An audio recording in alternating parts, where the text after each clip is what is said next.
And welcome to the bonus episode with Esther Powers. Esther, where are you located in the world? I didn't even ask. I am currently living in Kansas, Kansas. What part of Kansas? tiny little town north of Wichita, about 2 hours, and about 2 hours west of Topeka.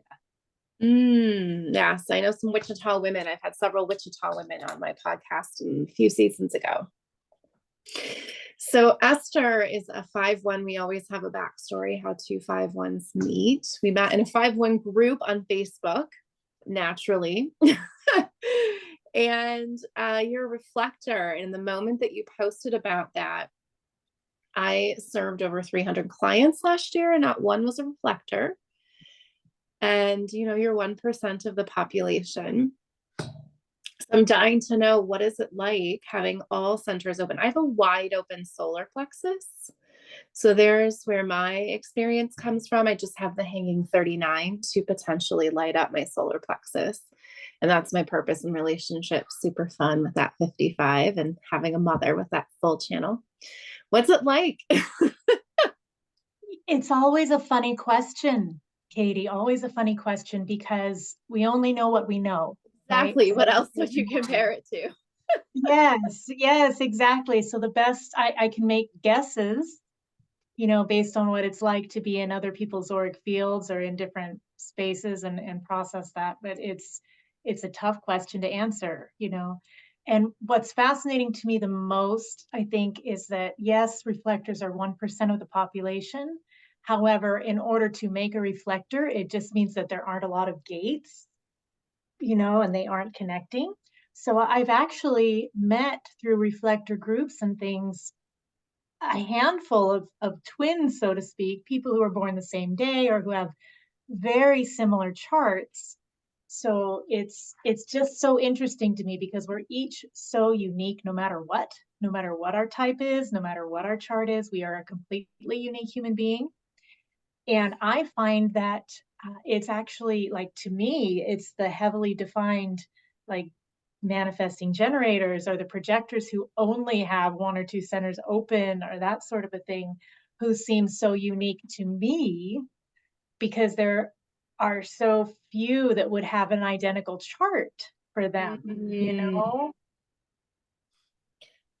That is fascinating to think. Like, I know that I've gotten to, through coaching, meet someone with the same personality as me, or a lot of like unconscious conscious, and like, so I have a frame of reference and what that would be like. But to meet someone exactly like myself or so similar is not something that you're right, I've come across. This, and I have a defined head and nausea, so I also just feel different around, and I have open throat. So I feel very different in some of the open centers I have. Like, I'm very aware, I guess, of those differences. Mhm. um how do you use that awareness to inform your decisions? I'm really still learning that. That may Mhm. be just a part of the life journey, learning that alone, how to make decisions, uh, especially those that do require an immediate response, because, the strategy of the reflector is to wait 28 days or a moon cycle. And I find that when I do that, even that doesn't seem to be long enough for some things. So it's really that signature of surprise, just being in that, I think is the easiest. Yeah, because that comes down to expectation, right? If you're talking about surprise and disappointment, if there is no expectation, then there's the opportunity to consistently be in a state of surprise and Mm. that energetic. And if there is any expectation, then it very often leads to disappointment. Yeah, it's interesting you talk about being in a state of surprise. I don't know that for generators we ever hear that we need to be in a state of being lit up. And that really shifts the way that I would think about showing up. As a generator. I know I'm supposed to do things that light me up, but being in a state of being lit up, being in a state of surprise does look different. So here's the wisdom that you bring for all of us. I read once, there's only so much information online about reflectors, and much of it was written by other types. Hmm. And I did read once that being with a reflector can be like being in an entire space. That we bring a space of with us, and so that to me, being in a state of is a very, very real and present and common thing. So it's interesting to hear your feedback on that Mm. experience of Would you say it surprised you? that. As much as yes. I had to ask, had to go there. What surprised me was there's 12 children in your family, Yes, and you're the oldest. yes. Now, do you have the other 11 charts? No, my mother actually had most of the children at home with a midwife, and so we don't have exact to the minute time Mm. any of them. She got close, but actually later in life when she was approaching, she knew she wasn't doing well and had some health issues, a sudden stroke and heart attack. And just before that, she and I intuitively were kind of together and handled some things like making sure birth certificates were in place and all of that. And she Mm. used her best memory for some of them. So I have guesses. Like one of my favorite games since finding human design is guessing people's types and their personality profiles. Mm. And I've gotten pretty good at it, but yeah, I'm not certain. I'm not positive. I can always tell the aura, the type. Um, I have met one reflector in the flesh, and it was someone's child, and I knew she had a reflector child.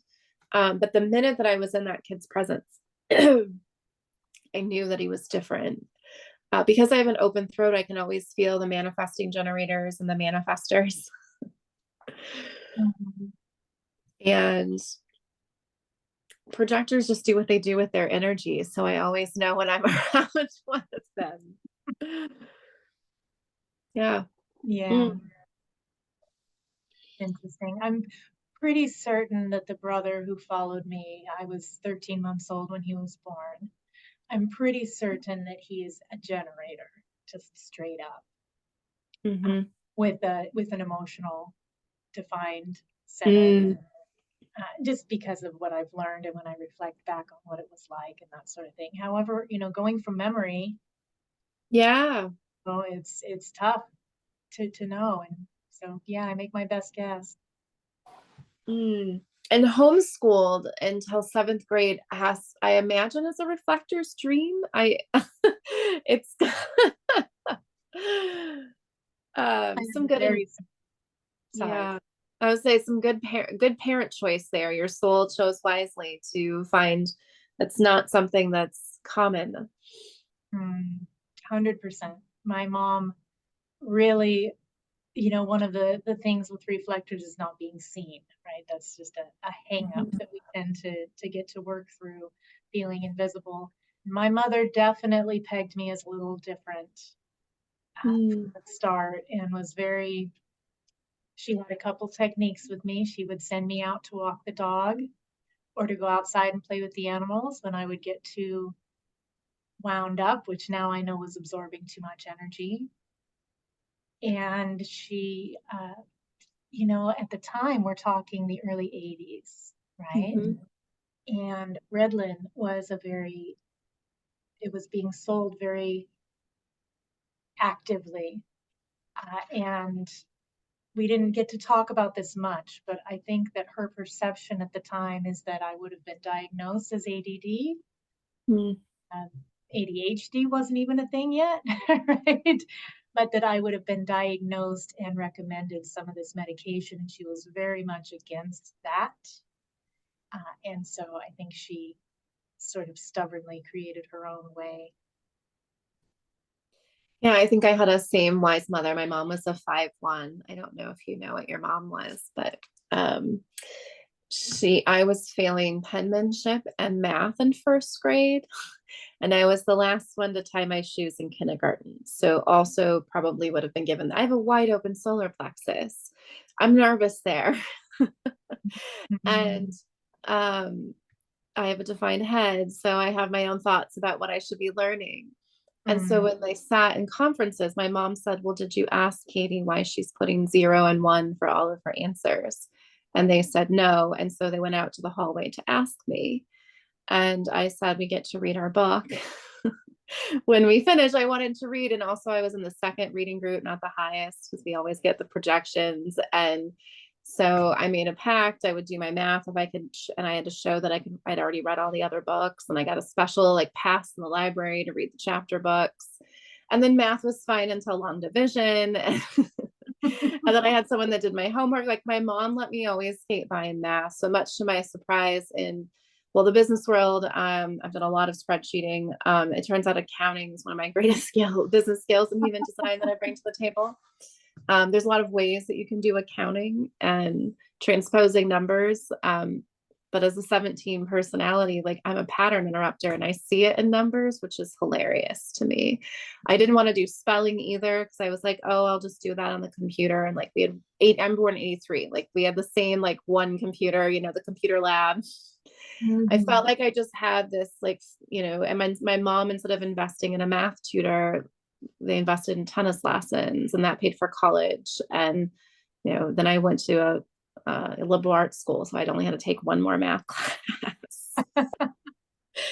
And that is just the anxiety of like one wide open center. I have one hanging gate on my throat. So that feels very open for me as well. But that is I lead or I don't lead. And I've just, if you let me just live if I'm very in my feeling of confidence and aura and understanding, I can really tune in. What did you learn about yourself as a child in school? Oh, it's so funny that you bring up long division because it was everything was good until then. And Yeah. I just remember I was 8, 9 years old, something like that. Yeah, between 8 and 9.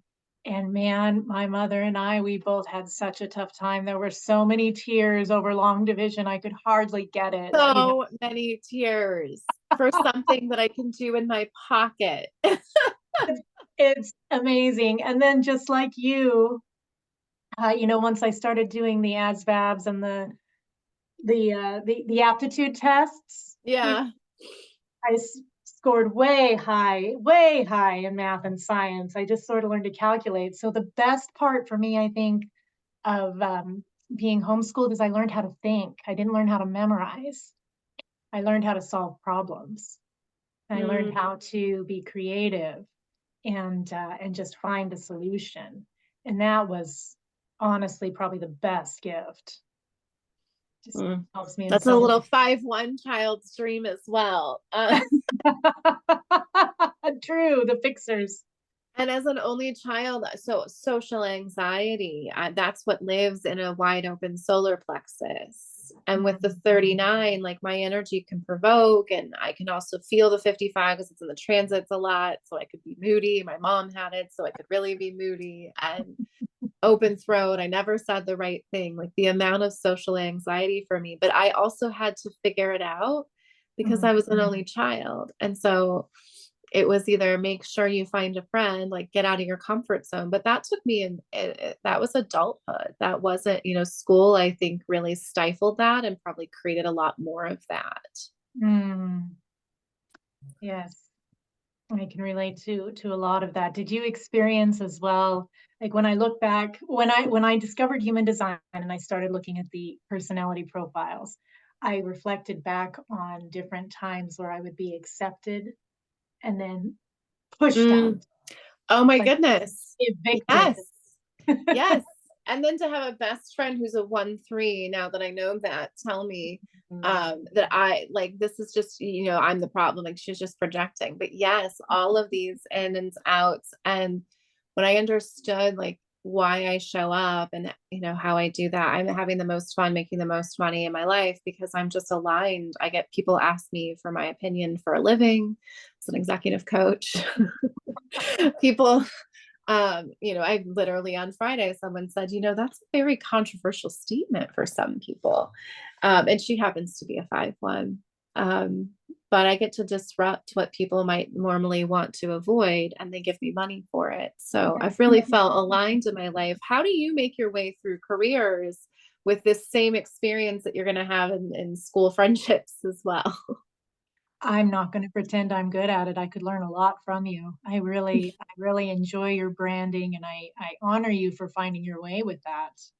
I really do, because I'm definitely still finding my way, so to speak, Mm. in that area. I wear a lot of hats, and it's just I allow the income to come in, and I don't focus so much on creating it at this moment in my development. I'm focusing on how can I best be of service today, and what's going to feel good in this moment, and practicing Oh, that. you're living like a generator. If you're doing what's going to feel good in this moment, you're supposed to be in surprise of how much money you're making and surprise with what an impact you're making. Well, it does bring surprise, approaching the day from, okay, spirit, God, Mm. universe, my lover, life itself. What do you want to bring me today? Where am I going to be today in that moment? So I definitely am still deconditioning the generator, no doubt Mhm. about it. It may be a lifelong thing as well. It gets in pretty deep. Yeah, uh, it does. I mean, my third open center is the proving, and I only have one gate there. And it's my mother's personality to be so funny to me. I just love to see how we weave get these stories in so many different ways. And it's Mm. the 21, which is, like, show me a shoelace and I'll make you 2 pairs of shoes, and I'll make sure that you get a bonus with those pair of shoes. And hopefully there's some string left for me, like that wanting to prove to a fault. I imagine that one's tough for you too. It can be, and I deeply appreciate actually your invitation here today, and I look forward to creating more of this sort of environment for myself, because when I look at my chart and the overall, the PHS, the internal markets, the 35 Mm, in different places and things like that, the 8.1 in my when we're talking gene keys in the culture, hmm. it basically spells online influencer, and that's where my impact is to be made, is in speaking online to strangers, Mm. and allowing people to be attracted and to find me on their own. Yeah, And every business needs one reflector in the room. Every company needs a reflector. Being able to your gift, just like we all need one projector in the room. Like your gift is just so vast and you're so rare. Um, mm, I see a lot of exciting things for you now that you've bumped into this 5-1. It's really been my life's work, I think, to overcome that solar plexus and the open throat. Mhm. I'm still I think I'll probably die with that, trying to prove. I'll get over it though. Well, with And the throat, you're able to give people a voice through this yeah, platform, and that's really, really beautiful. I never thought of it that way. I will receive that. Thank you. And as every 5-1, you've had some traumatic events to work through, and you've gotten to study with some pretty cool people in your day as well. Mm. And for people to tune in and hear that on the main episode, Esther has an amazing, incredible story to share with us. Um, I love that you have this Clark Kent persona, as every 5-1 should. I've always joked about having a closet full of costumes so that when I'm choosing which friend group to play in, that I can be appropriately dressed the part. And now that I understand that's really just playing with the projection field, that's probably what my spirit guides meant when they said I need to play more. I need to be out playing in the projection field probably a little bit more. So your Clark Kent persona is in real estate. Yes. What an incredible guide you would be to buy a house from. Are people buying houses from you? What is your real estate background in? Well, I did spend a couple of years as a realtor specifically, and I've done some pretty intense study into investing because I would like to really be a part of, I'd like to make an impact transforming affordability. It's very, Mhm. very important for us to have a sense of security in order to tap into all of our gifts. However, most of the last 25 plus years has been in the mortgage industry, which I never would have imagined, in high school, even 2 or 3 years before I stepped into that industry. There's no way I would have ever guessed that that would be where I would be. However, it's really it's a terrific opportunity as a reflector because people get very vulnerable in that space. You're talking about finance, you're talking about all of these emotions with a home, and there's a wide variety of problems to solve for that 5-1 and investigating solutions and lots of things there that were a gift kind of from the universe, so to speak, when it came into my life that I never would have guessed on my own that that would be a space where I could bring those things forward, be of service. Mm, yeah, I've always wondered how, just how does a reflector make it in corporate? And because that's where and it's funny, I didn't spend any time making it in corporate myself. And I have this many traits that track in BG5 for big organizations. It says I'm best to be serving it through coaching, consulting. And I'm like, that's what I skipped the corporate ladder and just created my own business to be a CEO of and ran somebody else's businesses. But I always felt like I've just been very aligned, even though I didn't know. And the places I was out of alignment were the places I was looking to the modern Western world solve that they can't solve. Anxiety, depression, like they're so obsessed with the brain, they've forgotten about the heart, the soul, the energy. Mm-hmm. um, as much as, what I've really taken away from understanding myself is that, I'm healing trauma from lifetimes ago. And to be a 5-1 is to get to do that. But it also, when you don't know that, um, I imagine to be like just letting Jesus know really young. So you got this kind of big task here, and it's gonna, Yeah. you do feel that weight from a very young age. What was that like from your experience? Ooh, that's a terrific question, Katie. I hadn't, I have a lot of memories, or I believe I have a lot of memories, from early, early, early childhood. So you referenced Jesus in the Bible, right? They talk about him being a sober child. For some reason, I always understood that because it felt like my mind, the way my mind functioned, doesn't seem that different as a general rule. And I could hardly wait to grow up so I could have some effect on my life, Mm, being under the expectations and influence of the environment constantly and feeling like I had this wisdom and awareness and ability. Of course, I was a child. Still needed to grow up in the physical world and do, learn things as a human. Wasn't as wide. There was some pride there, right? Some self-righteousness. Um, so I'm not sure if I'm probably straying completely from the question, but no, and that tracks to my experience as well. And I'm like, is that why I wanted to grow up so fast? Like, is Mm, that why I looked at the kids that were high school kids with their keys? Like, it was the autonomy. Like, is that what it was? I think it is. mm. I think you nailed it. Yeah, I was a reader like you as well.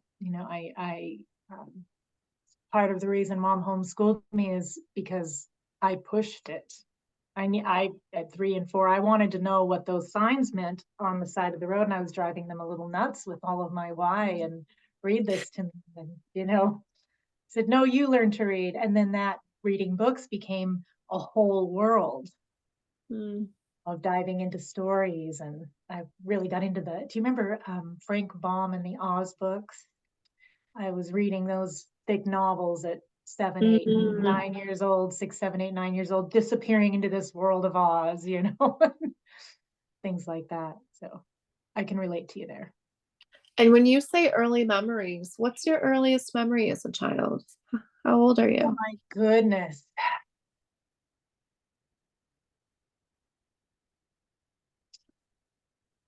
I have early memories. I work with a form of multidimensional inner child work. Mm. So through that, I have drawn some forward. You know, I would say the earliest that I actually clearly remember the home that we lived in and a variety of things that were happening, the lifestyle. I was 5 years old, 5 and 6 years old. I do remember my sister being born when I was 4, and I do remember my 4th birthday in different pieces and periods. But because of that other work that I've done, and I'm not certain how much of that I've drawn forward Mm. versus just naturally, relatably remember on my own. I was just wondering if that was part of the reflector experience. Um, I have a great aunt that would remember like being in the crib, and I know there's some people that have that memory, but just reflecting it, yeah. Mm. Yeah, I was told stories. It's tough to know, right? Because we're Yeah, told stories also. And so how much of that is our memory and how much of it was voluntold, yeah, for our memory? It's a fascinating process. But I can say that when working with the inner child things, there people can have memories. We can have memories of the womb, and the stress and experiences there. So it's a tough question to answer accurately, really. Do you want yeah, the fair the enough. where I am now or where I was before I became wiser to all this? Mm. And for any reflector that's listening or a parent of a child that's a reflector, a few of the parents I know that are reflectors have reflector children. Those children are getting labels. Autism is one on the extreme end, typically for boys. Mm. Yeah, what advice, what insights do you have to share there?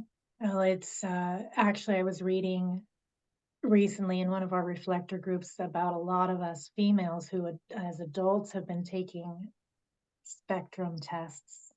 And I personally score very well on that test, and could easily fit into that label. Mm-hmm. So I would offer actually to anyone whose children are scoring on those levels to take a step back from diagnosis and take a serious look at their human design and give them an opportunity to decondition and accept the gifts, because there's nothing to fix. Not for any of us. None of us are broken. Misunderstood, misapplied, absolutely. Probably most of us with any design. Managed. Mismanaged. And, also the thing about reflectors that's fascinating is the first part of our life, we tend to be pretty messy. And that's for our own learning. Our souls choose these incarnations. And we choose these incarnations for unknown reasons. And we choose our parents and we choose our environments because our souls have a mission or a path or a purpose. And accepting the fact that our human minds are probably not going to understand what that is and are going to judge it is just kind of a part of life. So I would say with your reflector children, give them a lot of space and grace, because that first part of life, we tend to not show up as the reflectors that we can be later in life. The wisdom is developed through experience. It's like pushing up against that resistance builds the muscle, and then this opportunity comes out. Not to say that you won't get a reflective moment with your child who's a reflector. A lot of it is just them learning and developing, and lean into the gifts, especially if you're having tests that come out on the spectrum. Yeah, it's super common, super, super common. And I definitely, if I had been tested earlier in life, would very much have shown up on the spectrum that way. I still test high because it's things like that are natural to a reflector. You know, do you hear other people's thoughts, and do you have like, you know, these energetic feelings and things like that's just a part of our life. It's part of our gift. It's part of what it is. So yeah, be careful of the judgment. Mm. I'm starting to look at my open centers now in a different way as you talk about the surprise in particular, and such a fun way for us generators, manifestors, projectors, particularly my mental. I tend to find mental projectors, and they're so rare. Like I'm drawing people in so I can give them a voice clearly. But I'm starting to look at them in such a different way, even how to play in that energy. You know, they always say, here's the not self questions, and those are helpful. But how do you play in those centers, particularly when you're in a 7 and 2 work to do relationship? I think, you know, this might be how you play in those centers and relationships. Mm. I know that's definitely in the 8 and 1 relationship I had with my mother and my father separately. That was a fun place for us to all play. Um, and it was definitely a different relationship when it was with the 3 of us and a 9 and 0. Mm. That's a great point. I love that you brought up the penta and the BG5. I know this much about it. However, it was enlightening to see my chart that way Mm. because I, like you, there's one little square in that whole thing that I fit. One tiny little bubble. And there's like accepting the receiving the support of others, right? That we have to learn Mm. that are in that. And also accepting that, yes, on the teams, like, not so hot, you know, and in corporate groups, not so hot, you know, and that we're seen as leaders and seen as these these goal-getting beings, and yet we really only have this spot to work with. So we really need to lean into those gifts. And I love the way that you use the word play Mm. because leaning into that, how can we play with these things becomes our gift instead of being in the shadow energy of it, right? Yeah, and if I'm what I'm learning from you is that how we play is through surprise. It comes down to that expectation. In the state of surprise. I'm not going to forget that S part of it, the state of surprise, because once we get over our definition as generators, then we have to go to the next place, which is to play and the openness. And, you know, my favorite part about using this tool as a differentiator for helping humans understand themselves is that every layer that you peel back, you're like, oh, it says don't start with the arrows. But then I learned about the arrows and I'm like, but why wouldn't you start here? But then you try with someone else and it makes absolutely no sense. And you're like, oh, okay. But also that really changed my life to know that my arrows were very rare.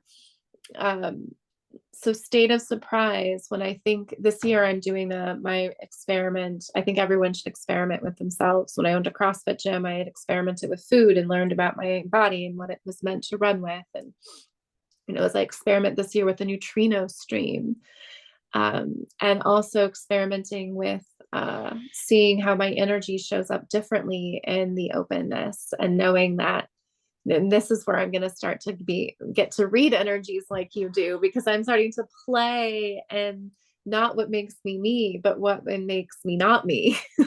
Mm. Where we usually try to cling to things and we want to carve out what makes us us.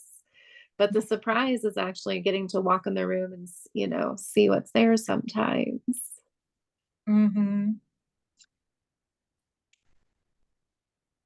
I have so many thoughts on what you just said. I wouldn't even know where to start. So I'm just I love that. And for the rest of the thoughts that she has to share, including getting to meet Esther Hicks and getting to work channeling and her own like lifelong journey that she's had we're going to move over to our main episode. Go check her out. And if anyone wants to connect with you, where can people connect with you? EstherPowersConsultant.com is the best and most consistent site, because part of my nature is to shift and change, and that's why I created that umbrella. So I do have other websites and offshoots of that for my services and email and things like that. That is definitely the best and will be the best place to anchor me. Excellent. Everyone needs a reflector energy in their life. They all need to just experience you. You need the Esther Howard's experience. It's been a pleasure getting to experience you. And don't forget to head over and listen to our main episode. It's pretty amazing and inspiring.